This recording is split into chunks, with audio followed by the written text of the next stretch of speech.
안녕하십니까. 오늘은 신명기 24장부터 27장까지 함께 읽고요. 시편 26편을 함께 읽도록 합니다. 신명기 24장부터 26장까지는 12장에서 26장까지가 신명기 법전이라고 부른다 기억나십니까?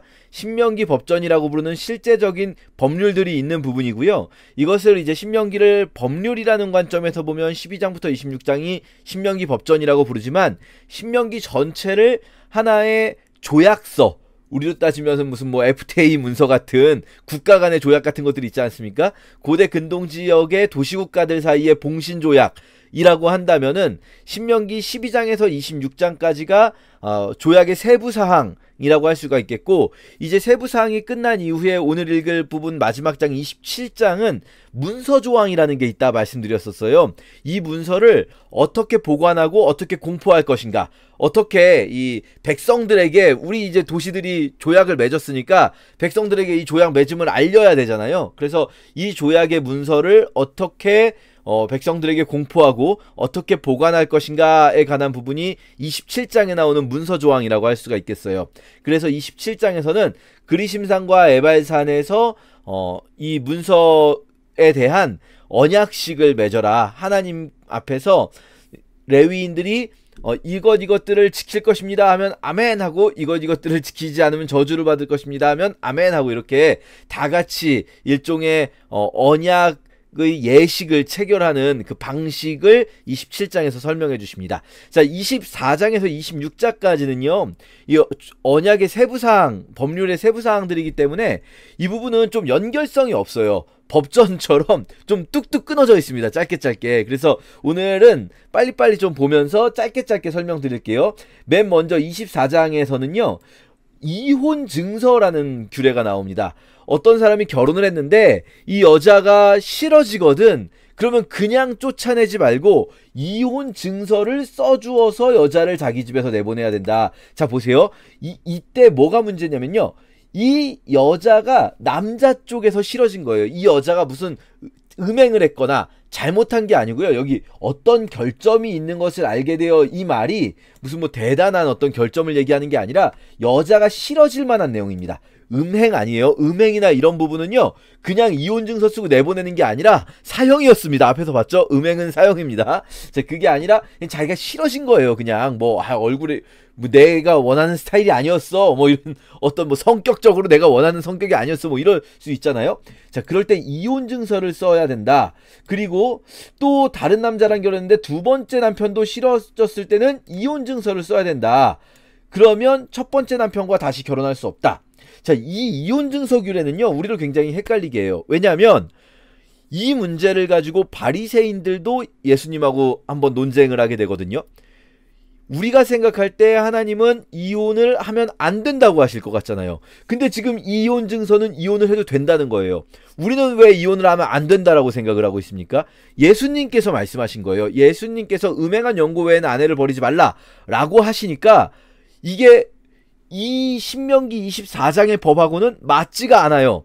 그래서 실제로 바리새인들도 신명기 24장의 법을 가지고 와서 예수님에게 따집니다. 그게 마태복음 19장이죠. 마태복음 5장에서 이미 예수님께서 산상수훈 중에 말씀을 먼저 하셨어요. 모세는 이혼증서 쓰라고 했지만 그게 아니라 나는 너희에게 말하는데 음행한 영고 외에 아내를 버리지 말라 라고 말씀을 하시니까 이 바리새인들이, 아니 그러면 모세는 왜 이혼증서를 써서 버리라고 했습니까? 라고 할 때 예수님께서 이 대답 굉장히 중요해요. 이거는요, 이혼증서 규례에만 적용되는 게 아니라 모든 율법 규례에 적용이 되는 거예요. 왜냐면 산상수훈에 다 비슷한 맥락이거든요. 이 율법에는 살인하지 말라고 돼 있지만 하나님께서 원하시는 건 살인하지 말라가 아니라 미워하지도 말라. 율법엔 간음하지 말라고 했지만 하나님께서 원하시는 건 간음하지 말라가 아니라 음욕을 품지 말라. 그러면 왜 하나님은 A를 원하는데 율법은 B를 주셨습니까? 이런 거잖아요. 자, 거기서 예수님 말씀하시는 거예요. 모세는 너희의 마음의 완악함 때문에 허락했지만 원래는 그렇지 않다. 원래 하나님 마음은 이혼을 원치 않으시는데, 그런데 모세는 너희 마음의 완악함 때문에, 무슨 말입니까? 지킬 수 없는 법을 주면 아예 안 지켜버릴 거니까. 노예제 때도 말씀드렸죠? 하나님께서는 노예를 삼길 원치 않으시는데, 그러나 그 시대 사람들이 지킬 수 없는 법을 주면 아예 법을 무시해버리니까 지킬 수 있는 선에서, 우리 보고 고속도로에서 시속 20km만 가라고 법을 만들면 누가 지키겠습니까? 그러니까 시속 100km, 110km, 120km 이렇게 법을 주는 거죠. 이 시대 사람들이 지킬 수 있는 수준에서 하나님께서 원하시는 걸 주셨다는 거예요. 자, 근데 여기서 제가 정말 중요하게 말씀드릴 게 있는데요. 그러면 이혼은 원천적으로 무조건 금지되는 겁니까? 자, 보세요. 지금 이혼 얘기하는 게 아니죠. 뭐라고 합니까? 사람이 어떤 이유가 있으면 그 아내를 버리는 것이 옳습니까? 라고 말하죠. 예수님도 너희 마음의 완악함 때문에 아내 버림을 허락하였거니와 이렇게 말하죠. 무슨 말입니까? 이 고대 이스라엘 사회는요, 우리하고 좀 달라요. 합의 이혼 이런 개념은 없어요, 사실. 그리고 이혼을 해도 여성이 자기가 직업 가지고 잘 살 수 있는 그런 상황도 아니에요. 버려진 여성은 살 수가 없어요. 사실상 과부는요, 그 사회에서 가장 약한 존재였어요. 가장 최약체죠, 그 사회에서. 그러니까요, 여성들 입장에서는요, 무슨 뭐 자기가 남편이 마음에 안 들어가지고 이혼을 하자고 요구한다거나 합의 이혼을 한다거나 이런 걸 상상할 수도 없는 거예요. 그냥 여성은 남편하고 같이 살 수밖에 없어요, 사실. 좋든 싫든 간에. 그런데 문제는 뭡니까? 남자들이 아내를 버리고 싶을 때가 있는 거예요. 새 장가 들고 싶어서. 그럴 때 왜 이혼 증서를 써주라고 했겠습니까? 이 여인 잘못이 아니다라는 거예요.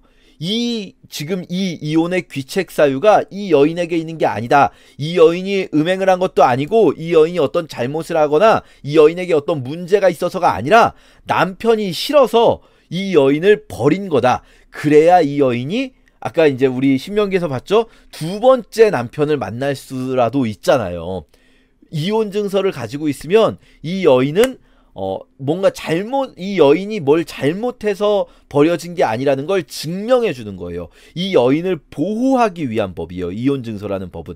그러나 하나님의 원래 마음은 사실은 이혼 증서가 필요가 없이 아예 여인이 버려지지 않기를 원하시는 거죠. 여러분, 이 부분을 우리 시대의 이 이혼 개념하고 그대로 연결시키시면 안 돼요, 사실. 우리 시대의 이혼 개념하고 뭐 완전 똑같진 않지만 차라리 더 비슷한 것은 남녀 평등이 이루어지는 이스라엘 말고 중동 지역 말고요. 여러분, 중동은요 지금도 남녀 평등하지가 않아요. 중동 지역 말고 그리스로 복음이 넘어가면서 고린도 지역에서 바울이 또 거기에서 이혼에 관해서 이야기하는 것이 있거든요. 그 부분은 또 바울이 달라요. 그렇기 때문에 우리는 오히려 그쪽에서 현재적인 우리의 상황에 적용하는 게 맞다. 물론 여러분, 그렇다고 해서 그럼 툭 하면 이혼을 해도 되는가? 그런 말씀 드리는 거 결코 아니고요. 일단 기본적인 전제는 이혼 자체는 좋은 건 아니에요. 그리고 그러나 이것이 막 죄악으로서 금지되어 있다. 이게 아니다라는 말씀을 드리고자 하는 거겠고요.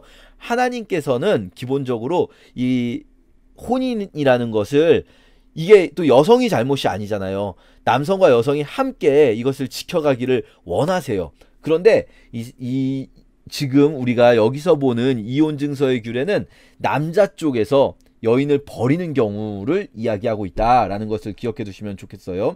자, 그런가 하면은 처음 버렸다가 다시 자기가 버렸던 여인과 다시 결혼하지 말라, 이런 부분은 하나님께서 굉장히 싫어하시는 부분이죠. 제가 죄송합니다. 쉬운 성경으로 보고 있었네요, 지금. 예, 개역개정으로 본다면 다시 아내로 맞이하지 말라, 이것은 여호와 앞에 가증한 것이죠. 왜냐하면 만약에 이 규정이 없으면 너무 쉽게 버리고 다시 데리고 올 수도 있으니까요. 그렇게 되지 않겠습니까? 너무 쉽게 버리고 다시 데리고 와도 되고 이렇게 될 수가 있잖아요.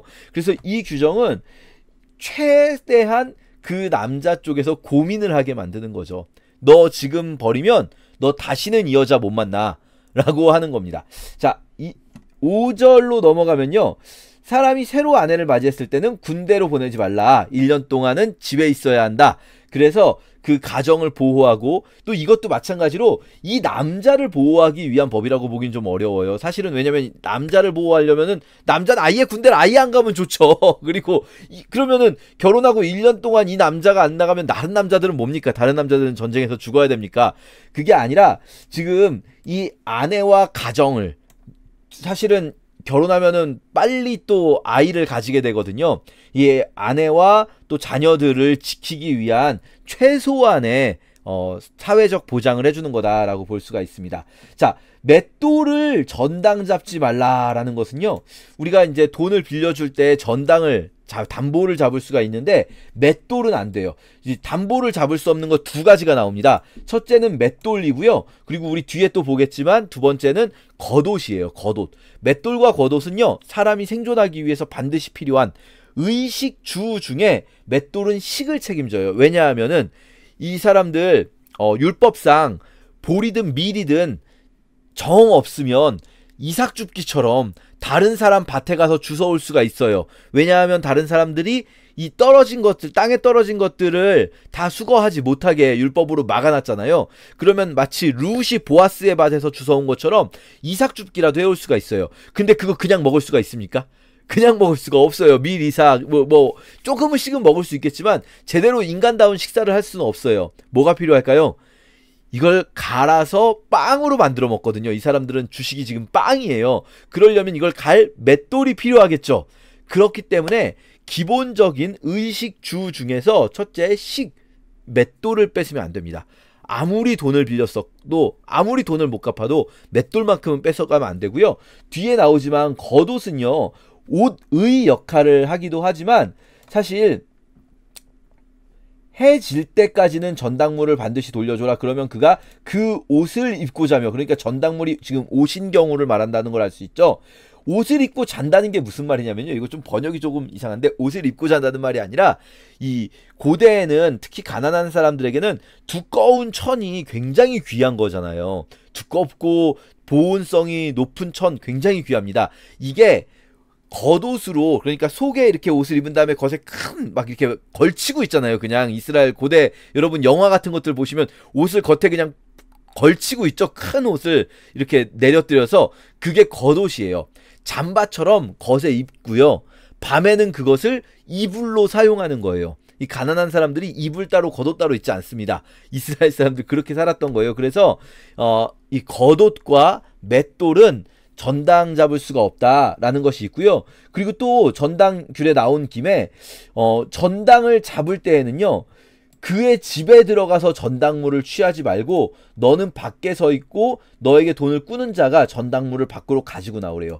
이거 어떤 의미일까요? 그러니까 이 사람의 최대한 이 사람을 두렵게 하지 않고 이 사람의 가족들을 지켜주는 거예요. 이 사람이, 그러니까 아마도 가장 남자가 이 돈을 뭐 꾸고 그것을 가지려고 전당물을 가지고 나오고 이러겠죠.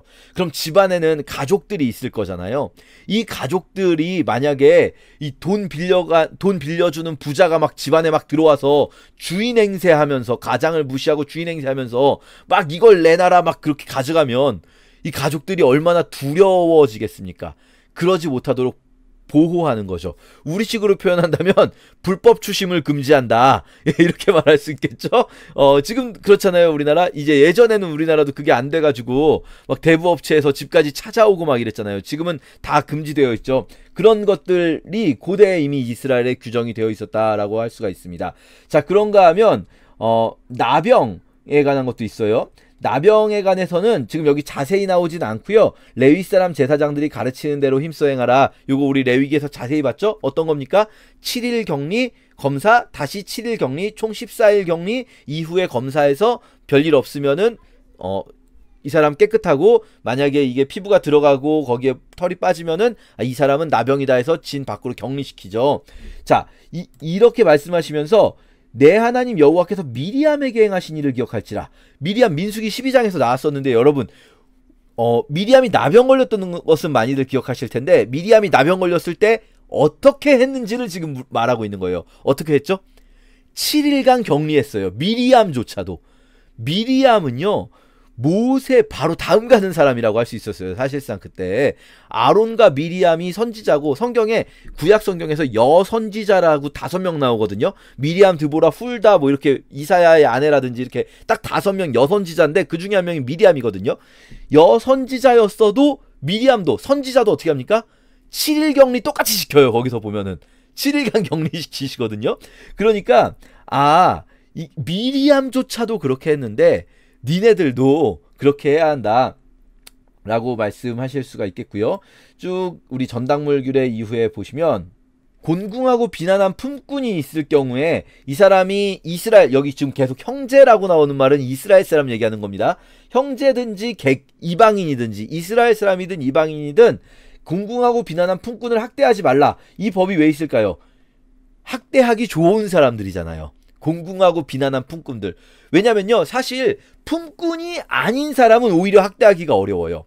나한테 돈 받아가는, 나한테 돈을 받아서 생활하는 사람이 아닌 사람은 내가 마음대로 학대했을 때 이게 반발을 하겠죠. 당연히 싸움이 나겠죠. 그런데 내 밑에서 일하는 사람, 더군다나 이 사람 가난해가지고 내가 주는 돈 아니면 생활 못하는 사람은요, 너무 학대하기에 좋은 포지션에 있는 사람이에요.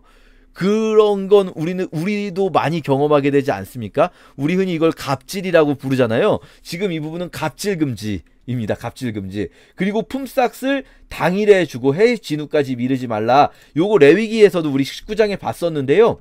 좀 더 자세히 나옵니다.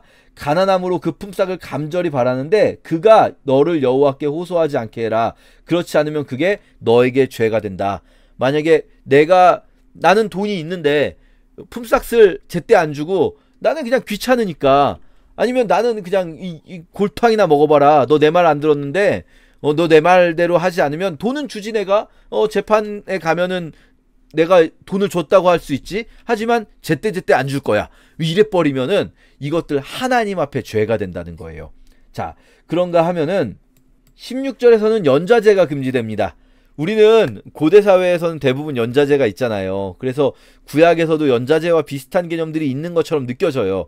그래서 뭐 아비의 제가 3, 4대까지 간다, 1000대까지 간다, 뭐 이런 것들 많이 보게 되는데요. 사실 구약은 연좌제를 금지하고 있습니다. 신명기법에서도 명확히 나오고요. 에스겔서 같은 데서는 이게 굉장히 중요한 이슈 중에 하나로 나와요. 연좌제는 금지된다. 사람은 누구나 자기 죄로 이렇게 벌을 받는다라는 거죠. 그래서 연좌제처럼 보이는 것들은 때로는 일종의 레토릭 이디엄일 수 있어요. 이게 관용적 표현이죠. 강조하는 표현일 수 있고요. 또는 이 연좌제처럼 보이는 것들은 죄가 아니라 어떤 뭐랄까요, 일정 기간 동안에 그들을 죄가 완전히 씻겨지게 하는 기간이 필요한 경우에 그렇게 하는 것도 있지만, 기본적으로 모든 사람은 죄로서 징계를 받을 때는 자기의 죄 때문이다.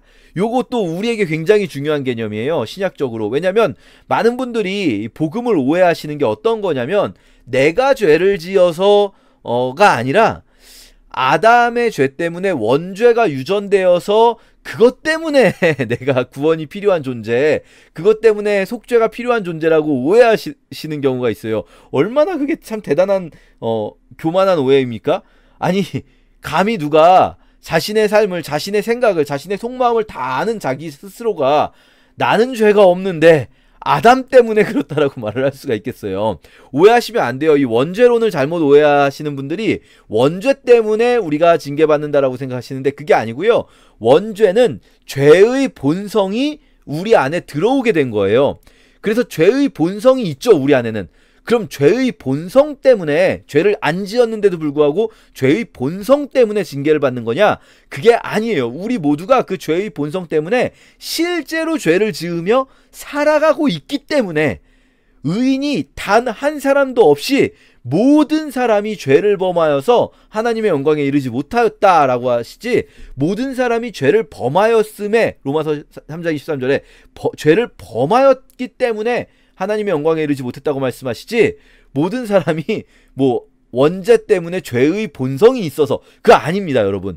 여러분 저나 여러분이나 우리 모두가 죄를 지으면서 살고 있는 게 문제인 거예요. 거기서부터 우리가 복음이 필요한 자들 이미 출발되는 겁니다. 자, 그리고 객이나 고아의 송사 억울하게 하지 말고 과부의 옷 전당 잡지 말라. 옷 전당 잡지 않는 거 특히 이제 겉옷도 중요한데 과부의 경우 더 중요합니다. 하시면서 애굽에서 종되었던 것들 너 꼭 기억해라. 이 말이 좀 반복돼요. 지금 신명기에서 계속. 그쵸? 왜 그렇습니까? 애굽에서 종되었던 너희들을 내가 구원했는데 너희도 너희 가운데 어려운 이들, 노예 같은 이들, 그들을 너희도 도와야 한다라는 거죠. 자, 그리고 밭에서 곡식 뺄 때 이거 레위기 19장에서는 구석까지 거두지 말고 떨어진 걸 줍지 말라 라는 규례가 여기서 이번에 조금 더 좀 구체적으로 확장돼서 이런 상황까지도 포함하게 됩니다. 한 묶음을 밭에 잊어버리고 왔어요. 곡식을 이렇게 캤는데 요거를 한 묶음을 잊어버리고 왔어요. 어떻게 합니까? 다시 가서 가져오는 것 금지. 까먹었으면 그냥 놔둬라. 그래요? 그것은 나그네와 고아와 과부의 것입니다. 그렇게 하면 하나님께서 모든 일에 복을 내려주실 거니까 너는 하나님 믿고 오히려 베풀어라 라는 거죠. 여러분 헌금 많이 하면 복 주신다? 그게 아니잖아요. 그쵸? 여러분의 돈을 이게 사실은 헌금이에요. 이렇게 사용하는 것들 모든 것들이 여러분이요 교회에다가 내는 것도 헌금입니다. 왜냐면 교회는 그것을 또 이렇게 공동체를 유지하는 데에도 사용하고 공동체 가운데 어려운 이들을 위해 또 세상의 어려운 이들을 위해 사용하는 거고요. 교회로 드리는 헌금도 헌금이지만 여러분이 삶 속에서 여러분의 생활 속에서 드리는 이런 마음으로 행하는 모든 것들이 드릴 헌자 쓰는 거잖아요. 하나님께 드리는 거예요. 그러면 하나님은 여러분의 삶 속에 모든 일에 복을 내리시리라 라고 약속하시지 않습니까? 우리 또 그 약속 믿고 사는 것 아니겠습니까? 자, 마찬가지로 감람나무를 떤 후에 올리브입니다. 올리브를 탁탁탁 털어가지고 올리브 떨어지는 것들을 이제 수거하는데 이렇게 흔들었어도 떨어지지 않는 것들은 내비둬라. 그 남은 것들은 객과 고아와 과부를 위하여 남겨둬라. 포도도 마찬가지죠. 객과 고아와 과부를 남겨둬라. 또 반복됩니다. 애굽 땅에서 종되었던 것을 기억하라. 이거 우리식으로 표현하면 어떻게 표현할 수 있을까요? 우리도 힘들었던 시절에 하나님이 우리를 지켜주시고 구원하셨던 것을 기억해야죠. 우리도 사실 이게 물질적으로만 힘든 게 아니라 우리의 삶이 예수를 만나기 이전에 향방 없이 살았던 우리를 구원하신 예수 그리스도의 그 큰 은혜를 기억해야죠. 그래야 이렇게 살 수 있는 거예요. 무슨 말이냐면요. 십자가의 은혜를 정말 은혜로서 기억하는 사람만이 나는 그렇게 힘들었던 적이 없는 것 같은데 나는 그렇게까지 뭐 엄청 어렵거나 하나님의 어마어마한 도움을 받았던 적이 없는 것 같은데? 라고 생각하시는 분은 이걸 이렇게 살 수 없어요. 이렇게 왜 삽니까? 바보같이. 이거 바보 아닙니까? 자기가 두고 온 거를 가지러 가야죠. 자기 건데. 근데 진짜로 내가 하나님께 받은 은혜가 어마어마하구나. 내가 하나님께 받은 이 십자가의 은혜가 어마어마하구나를 깨달으면 깨달을수록 우리는 애굽 땅에서 종지였던 것을 기억하는 것과 마찬가지인 거예요. 그게 우리 입장에서는. 그러니까 십자가의 은혜를 깨달아야 우리가 이 율법대로 살 수 있는 것이지 율법을 다 지켜서 그것으로 우리가 십자가가 필요 없는 우리 율법을 다 지켜서 죄를 안 지었으니까 그냥 십자가를 없어도 구원받는 그런 존재가 되는 게 아니에요.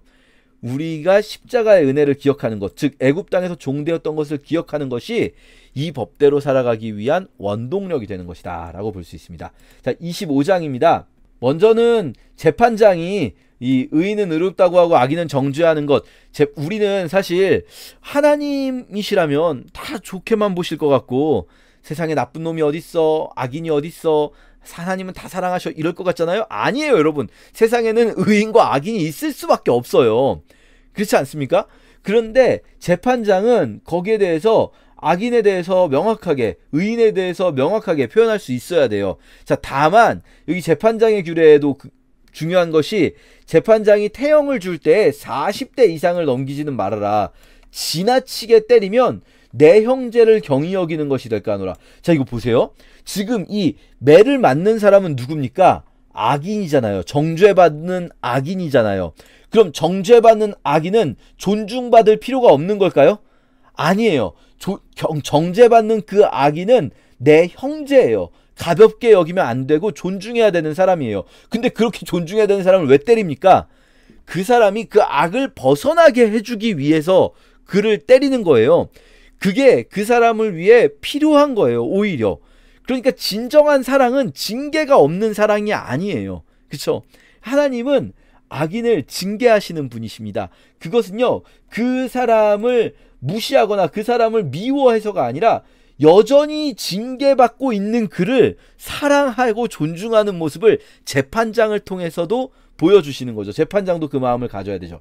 자, 곡식 떠는 소에게 망을 씌우지 말라. 이 동물들 일 시킬 때 동물들이 그 곡식을 먹을 수 있게 해주라는 것, 동물권에 대한 보호도 되지만 사실 요거 고린도전서에서, 고린도 후서죠, 바울이 이 본문 가지고 설명을 하면서 이것이 동물들에게만 해당되는 것이겠냐, 이거 설마 이 소 때문에 주신 말씀이겠냐, 이 하나님의 사역을 하는 자들이 하나님의 사역에서 나오는 이 그 교회로부터 공급을 받아서 생활하는 것이 가능하다라는 말씀을 주실 때 요 본문을 인용을 하는데, 오해하지 마세요. 바울이 그렇다고 해서 주로 간혹 이제 목사님들은 이걸로 이제 목회자가 사례비를 받는 게 합당하다 하면서 바울의 말씀을 인용하는데, 차라리 이 말씀을 인용하는 게 나아요. 왜냐면 바울은 그 말을 하면서 자기가 받는 걸 얘기하는 게 아니라 합당함에도 불구하고 나는 복음을 전하는데 장애가 될 일은 하지 않기 위해서 안 받았다라는 말을 하는 거거든요, 사실. 그래서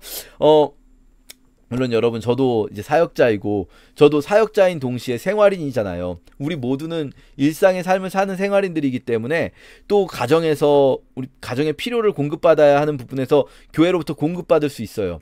그런데 또 한 가지, 저도 마음에 항상 늘 이 부담이 될 때는요, 이것이 교회에 덕이 되지 않을 때는 언제라도 바울과 같이 받지 않을 수 있는 또 그런 마음들, 여러분 이 영상 보시는 분들은 또 이제 사역자가, 난 어차피 사역자가 아닌데 그거는요, 꼭 바울이 사실 우리 고린도전서 할 때 다시 말씀드리겠지만 돈 얘기만 하는 거 아니에요. 지금 바울은 권리 포기 얘기하는 거예요. 권리 포기. 나도 그렇게 내 권리를 포기했다. 왜냐하면 복음의 전달에 방해가 된다면 어떤 권리라도 포기할 수 있는 것이 그리스도인 아니냐라는 말이거든요. 우리도 그렇습니다. 권리를 포기할 수 있는 사람들이 되어야 하지 않겠습니까? 자, 그리고 이제 이 5절부터는 형사취수제가 나옵니다. 요거는 전에 한번 설명을 드렸기 때문에 그냥 넘어가겠습니다. 형이 죽었을 때 이 형수가 아들이 없으면 형의 재산을 형수가 가질 수가 없어요. 여성이 소유할 수 있게 해준다고 아무리 말해도 그 사회가 그걸 받아들이지 않아서 아들이 없는 과부는 이 재산을 받을 수가 없어요. 그럴 때 어떻게 합니까? 동생과 결혼을 해서 동생을 통해서 아들을 낳으면 그 아들은 동생의 아들 아니에요. 족보상으로 형의 아들 족보로 들어가고 이 아들이 형이 받아야 할 유산을 받게 되는 것, 이것이 이제 형사취수제 혹은 수혼제도라고 할 수가 있습니다. 그렇게 형사취수제가 설명이 되고요. 또 짧게 법들이 많이 나오는데요. 이 남자 둘이 싸울 때 아내가 자기 남편을 때리는 사람으로부터 자기 남편을 도와주려고, 여성이 남성을 제일 쉽게 공격할 수 있는 게 뭐겠습니까? 이제 그 급소를 치는 거죠. 그래서 손을 벌려 그 사람의 음낭을 잡거든이라고 표현됐는데, 이거 때리는 걸 포함하는 겁니다. 손으로, 그러니까 음낭을 치면, 급소를 치면은 여인의 손을 찍어버리고 눈이 그를 불쌍히 여기지 말라. 요거는 이제 뭐 이런 법이 다 있나 싶지만, 요거는 뭐냐면 여인이 말릴 수 있고 그 싸움을 말리기 위해서 개입할 수 있고 막 같이 싸워줄 수 있고, 그거는 금지할 수 없겠죠. 하지만 아무리 싸울 때라도 지킬 건 지키며 싸워야 한다. 실제 격투 스포츠에서도 지킬 건 지켜야 되지 않습니까? 이 급소를 치는 것은 안 됩니다. 자, 중요한 법 나옵니다. 요 법은요, 나중에 우리 예언서 할 때 굉장히 중요하게 다룰 건데요.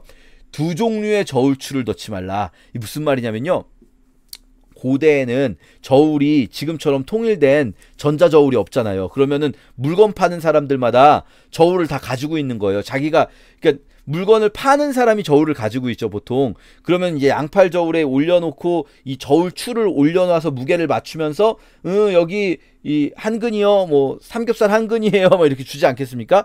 그런데 이 물건을 파는 사람 입장에서는 어떠냐면요, 팔 때는 한 근이라고 말하면서 여기 저울추에는 한 근이라고 써 있는데, 실제로 이제 근은 아니고 뭐 세겔 이렇게 써 있는데, 그런데 실제로는 막 500g, 450g 이렇게밖에 안 되는 거예요. 그러면 고기를 조금만 파는데 한 근 값 받고 파는 거예요, 그냥.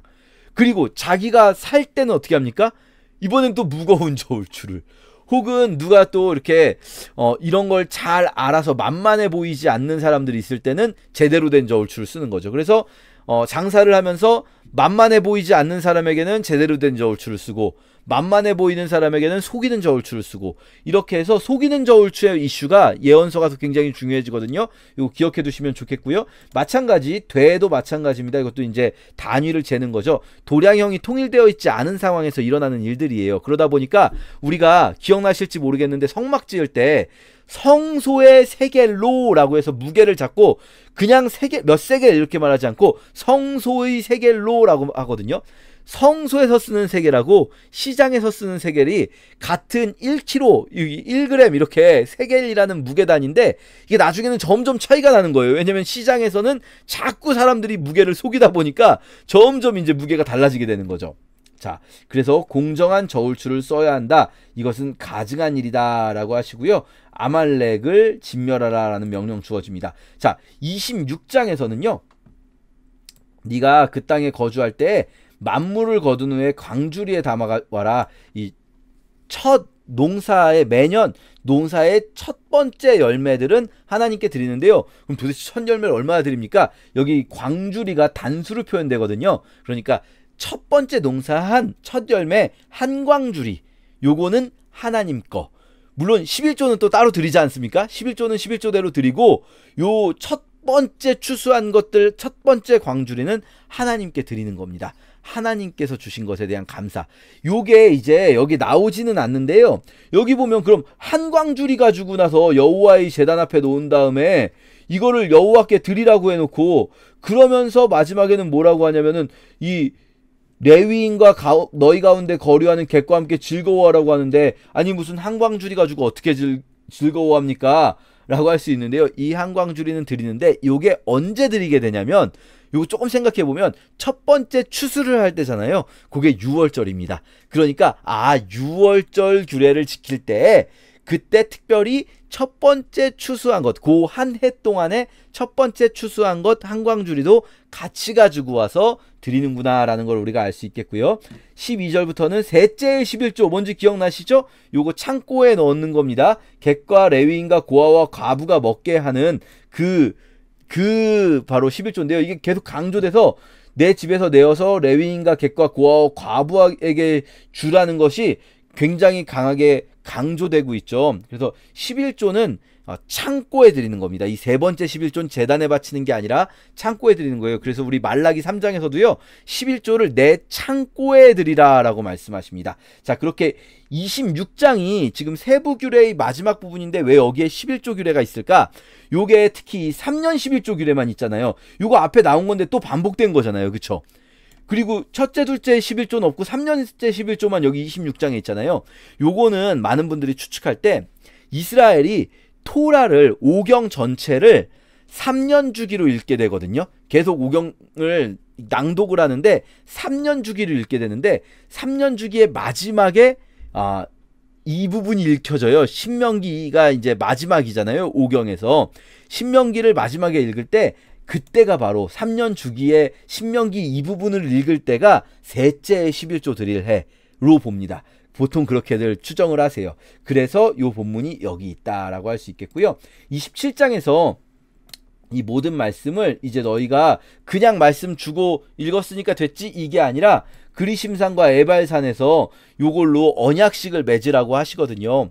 이렇게 전에도 한번 말씀드렸는데 이렇게 공동체가 함께 모든 회중이 함께 하나님 앞에서 어떤 의식을 거행하는 것 이거 중요해요. 그냥 의식이고 형식적인 건 다 필요 없고 진정성만 있으면 되는 거 아니야? 믿음만 있으면 되는 거 아니야? 그렇지 않아요. 그거는요 공동체를 하나로 묶어줄 수가 없고요. 네 믿음과 내 믿음이 달라지고 이렇게 돼버립니다. 각자 자기 소견에 좋은 믿음을 가지게 되는 거죠.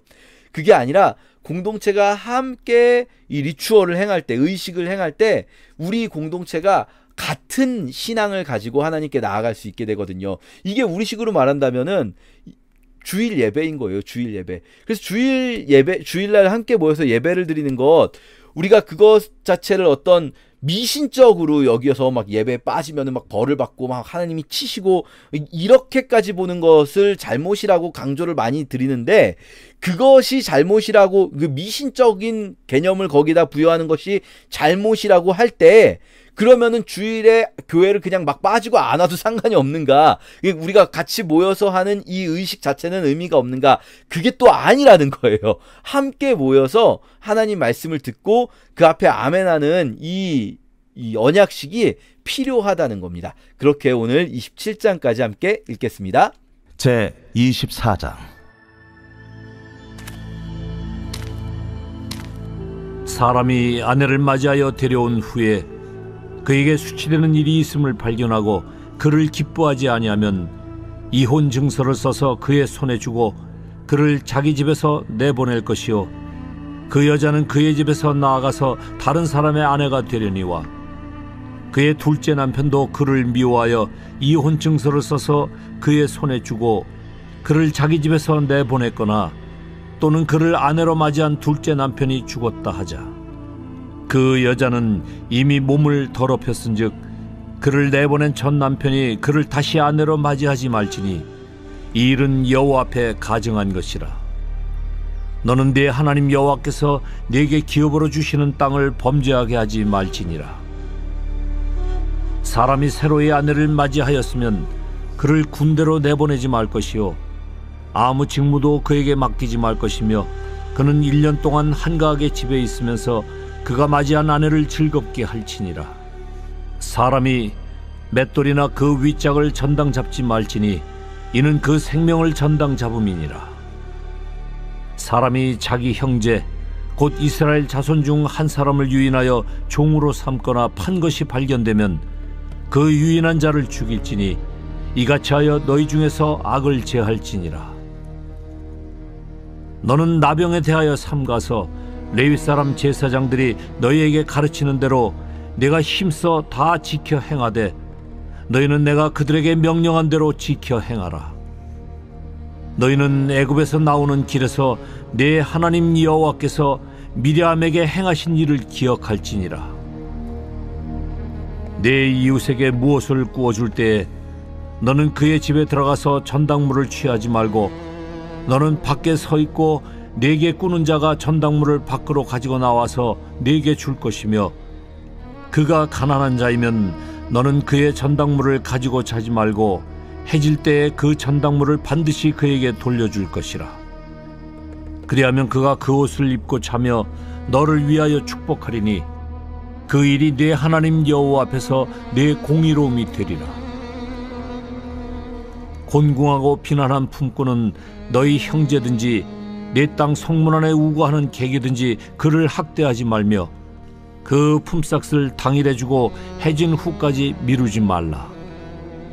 이는 그가 가난함으로 그 품삯을 간절히 바람이라. 그가 너를 여호와께 호소하지 않게 하라.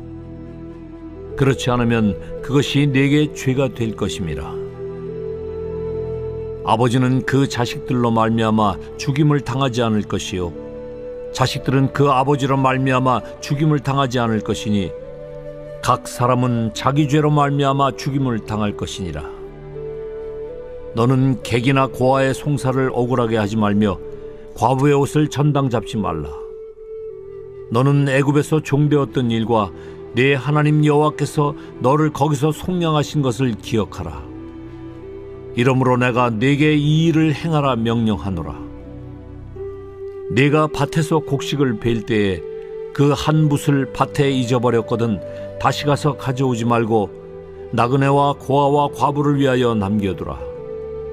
그리하면 네 하나님 여호와께서 네 손으로 하는 모든 일에 복을 내리시리라. 네가 네 감람나무를 떤 후에 그 가지를 다시 살피지 말고 그 남은 것은 객과 고아와 과부를 위하여 남겨두며 네가 네 포도원의 포도를 딴 후에 그 남은 것을 다시 따지 말고 객과 고아와 과부를 위하여 남겨두라. 너는 애굽 땅에서 종되었던 것을 기억하라. 이러므로 내가 네게 이 일을 행하라 명령하노라.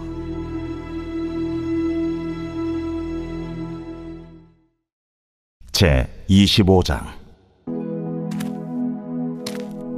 사람들 사이에 시비가 생겨 재판을 청하면 재판장은 그들을 재판하여 의인은 의롭다 하고 악인은 정죄할 것이며 악인에게 태형이 합당하면 재판장은 그를 엎드리게 하고 그 앞에서 그의 죄에 따라 수를 맞추어 때리게 하라. 40가지는 때리려니와 그것을 넘기지는 못할지니 만일 그것을 넘겨 매를 지나치게 때리면 내가 내 형제를 경히 여기는 것이 될까 하노라. 곡식 떠는 소에게 망을 씌우지 말지니라. 형제들이 함께 사는데 그중 하나가 죽고 아들이 없거든 그 죽은 자의 아내는 나가서 타인에게 시집가지 말 것이요 그의 남편의 형제가 그에게로 들어가서 그를 맞이하여 아내로 삼아 그의 남편의 형제된 의무를 그에게 다 행할 것이요 그 여인이 낳은 첫 아들이 그 죽은 형제의 이름을 잊게 하여 그 이름이 이스라엘 중에서 끊어지지 않게 할 것이니라. 그러나 그 사람이 만일 그 형제의 아내 맞이하기를 즐겨하지 아니하면 그 형제의 아내는 그 성문으로 장로들에게 나아가서 말하기를 내 남편의 형제가 그의 형제의 이름을 이스라엘 중에 잊기를 싫어하여 남편의 형제된 의무를 내게 행하지 아니하나이다 할 것이요 그 성읍 장로들은 그를 불러다가 말할 것이며 그가 이미 정한 뜻대로 말하기를 내가 그 여자를 맞이하기를 즐겨하지 아니하노라 하면 그의 형제의 아내가 장로들 앞에서 그에게 나아가서 그의 발에서 신을 벗기고 그의 얼굴에 침을 뱉으며 이르기를 그의 형제의 집을 세우기를 즐겨 아니하는 자에게는 이같이 할 것이라 하고 이스라엘 중에서 그의 이름을 신 벗김 받은 자의 집이라 부를 것이니라. 두 사람이 서로 싸울 때에 한 사람의 아내가 그 치는 자의 손에서 그의 남편을 구하려 하여 가까이 가서 손을 벌려 그 사람의 음낭을 잡거든 너는 그 여인의 손을 찍어버릴 것이고 내 눈이 그를 불쌍히 여기지 말지니라. 너는 내 주머니에 두 종류의 저울추 곧 큰 것과 작은 것을 넣지 말 것이며 내 집에 두 종류의 돼 곧 큰 것과 작은 것을 두지 말 것이요 오직 온전하고 공정한 저울추를 두며 온전하고 공정한 되를 둘 것이라. 그리하면 네 하나님 여호와께서 네게 주시는 땅에서 네 날이 길리라. 이런 일들을 행하는 모든 자, 악을 행하는 모든 자는 네 하나님 여호와께 가증하니라. 너희는 애굽에서 나오는 길에 아말렉이 네게 행한 일을 기억하라. 곧 그들이 너를 길에서 만나 네가 피곤할 때에 네 뒤에 떨어진 약한 자들을 쳤고 하나님을 두려워하지 아니하였느니라. 그러므로 네 하나님 여호와께서 네게 기업으로 주어 차지하게 하시는 땅에서 네 하나님 여호와께서 사방에 있는 모든 적군으로부터 네게 안식을 주실 때에 너는 천하에서 아말렉에 대한 기억을 지워버리라. 너는 잊지 말지니라. 제 26장 네 하나님 여호와께서 네게 기업으로 주어 차지하게 하실 땅에 네가 들어가서 거기에 거주할 때에 네 하나님 여호와께서 네게 주신 땅에서 그 토지의 모든 소산의 만물을 거둔 후에 그것을 가져다가 광주리에 담고 네 하나님 여호와께서 그의 이름을 두시려고 택하신 곳으로 그것을 가지고 가서 그때에 제사장에게 나아가 그에게 이르기를 내가 오늘 당신의 하나님 여호와께 아뢰나이다. 내가 여호와께서 우리에게 주시겠다고 우리 조상들에게 맹세하신 땅에 이르렀나이다 할 것이요 제사장은 네 손에서 그 광주리를 받아서 네 하나님 여호와의 제단 앞에 놓을 것이며 너는 또 네 하나님 여호와 앞에 아뢰기를 내 조상은 방랑하는 아람 사람으로서 애굽에 내려가 거기에서 소수로 거류하였더니 거기에서 크고 강하고 번성한 민족이 되었는데 애굽 사람이 우리를 학대하며 우리를 괴롭히며 우리에게 중노동을 시키므로 우리가 우리 조상의 하나님 여호와께 부르짖었더니 여호와께서 우리 음성을 들으시고 우리의 고통과 신고와 압제를 보시고 여호와께서 강한 손과 편팔과 큰 위엄과 이적과 기사로 우리를 애굽에서 인도하여 내시고 이곳으로 인도하사 이 땅 곧 젖과 꿀이 흐르는 땅을 주셨나이다. 여호와여 이제 내가 주께서 내게 주신 토지 소산의 만물을 가져왔나이다 하고 너는 그것을 네 하나님 여호와 앞에 두고 네 하나님 여호와 앞에 경배할 것이며 네 하나님 여호와께서 너와 네 집에 주신 모든 복으로 말미암아 너는 레위인과 너희 가운데에 거류하는 객과 함께 즐거워할지니라. 셋째 해 곧 11조를 드리는 해에 내 모든 소산의 11조 내기를 마친 후에 그것을 레위인과 객과 고아와 과부에게 주어 내 성읍 안에서 먹고 배부르게 하라. 그리할 때에 내 하나님 여호와 앞에 아뢰기를 내가 성물을 네 집에서 내어 레위인과 객과 고아와 과부에게 주기를 주께서 내게 명령하신 명령대로 하였사오니 내가 주의 명령을 범하지도 아니하였고 잊지도 아니하였나이다. 내가 애곡하는 날에 이 성물을 먹지 아니하였고 부정한 몸으로 이를 떼어두지 아니하였고 죽은 자를 위하여 이를 쓰지 아니하였고 내 하나님 여호와의 말씀을 청종하여 주께서 내게 명령하신 대로 다 행하였사오니 원하건대 주의 거룩한 처소 하늘에서 보시고 주의 백성 이스라엘에게 복을 주시며 우리 조상들에게 맹세하여 우리에게 주신 젖과 꿀이 흐르는 땅에 복을 내리소서 할지니라. 오늘 네 하나님 여호와께서 이 규례와 법도를 행하라고 네게 명령하시나니 그런즉 너는 마음을 다하고 뜻을 다하여 지켜 행하라. 네가 오늘 여호와를 네 하나님으로 인정하고 또 그 도를 행하고 그의 규례와 명령과 법도를 지키며 그의 소리를 들으리라 확언하였고 여호와께서도 네게 말씀하신 대로 오늘 너를 그의 보배로운 백성이 되게 하시고 그의 모든 명령을 지키라 확언하셨느니라. 그런즉 여호와께서 너를 그 지으신 모든 민족 위에 뛰어나게 하사 찬송과 명예와 영광을 삼으시고 그가 말씀하신 대로 너를 네 하나님 여호와의 성민이 되게 하시리라. 제 27장. 모세와 이스라엘 장로들이 백성에게 명령하여 이르되 내가 오늘 너희에게 명령하는 이 명령을 너희는 다 지킬지니라. 너희가 요단을 건너 네 하나님 여호와께서 네게 주시는 땅에 들어가는 날에 큰 돌들을 세우고 석회를 바르라. 요단을 건넌 후에 이 율법의 모든 말씀을 그 위에 기록하라. 그리하면 네 하나님 여호와께서 네게 주시는 땅 곧 젖과 꿀이 흐르는 땅에 네가 들어가기를 네 조상들의 하나님 여호와께서 네게 말씀하신 대로 하리라. 너희가 요단을 건너거든 내가 오늘 너희에게 명령하는 이 돌들을 에발산에 세우고 그 위에 석회를 바를 것이며 또 거기서 네 하나님 여호와를 위하여 제단 곧 돌단을 쌓되 그것에 쇠연장을 대지 말지니라.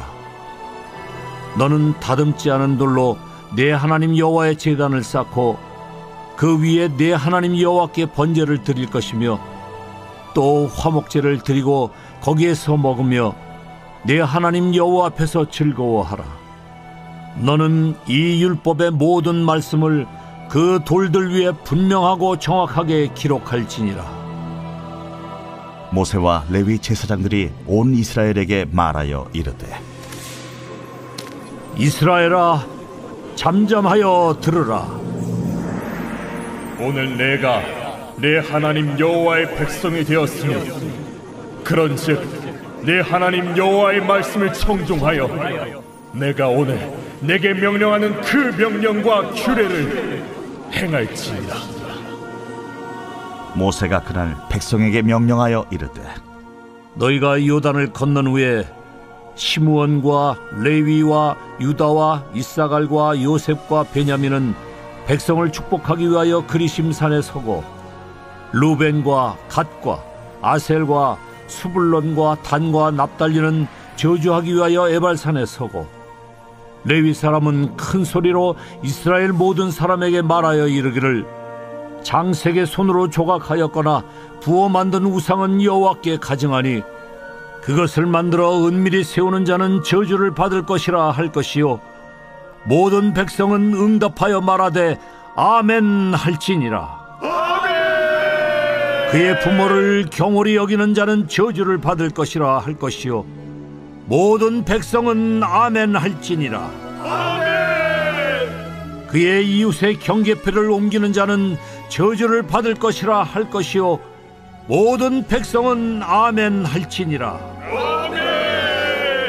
맹인에게 길을 잃게 하는 자는 저주를 받을 것이라 할 것이요 모든 백성은 아멘 할지니라. 객이나 고아나 과부의 송사를 억울하게 하는 자는 저주를 받을 것이라 할 것이요 모든 백성은 아멘 할지니라. 그의 아버지의 아내와 동침하는 자는 그의 아버지의 하체를 드러냈으니 저주를 받을 것이라 할 것이요 모든 백성은 아멘 할지니라. 짐승과 교합하는 모든 자는 저주를 받을 것이라 할 것이요 모든 백성은 아멘 할지니라. 그의 자매 곧 그의 아버지의 딸이나 어머니의 딸과 동침하는 자는 저주를 받을 것이라 할 것이요 모든 백성은 아멘 할지니라. 장모와 동침하는 자는 저주를 받을 것이라 할 것이요 모든 백성은 아멘 할지니라. 그의 이웃을 암살하는 자는 저주를 받을 것이라 할 것이요 모든 백성은 아멘 할지니라. 무죄한 자를 죽이려고 뇌물을 받는 자는 저주를 받을 것이라 할 것이요 모든 백성은 아멘 할지니라. 이 율법의 말씀을 실행하지 아니하는 자는 저주를 받을 것이라 할 것이요 모든 백성은 아멘 할지니라.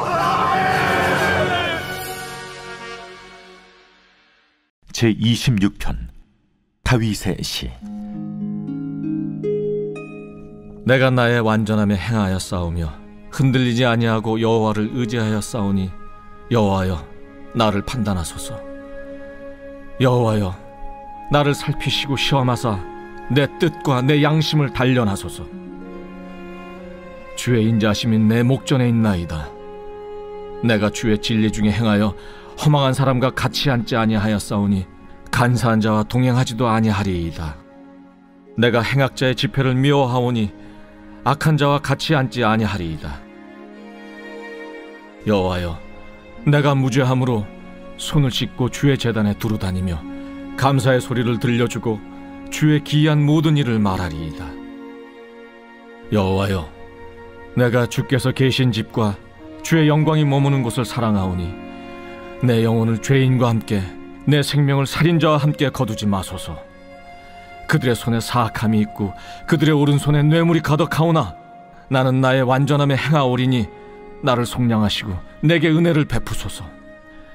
내 발이 평탄한 데에 섰사오니 무리 가운데에서 여호와를 송축하리이다.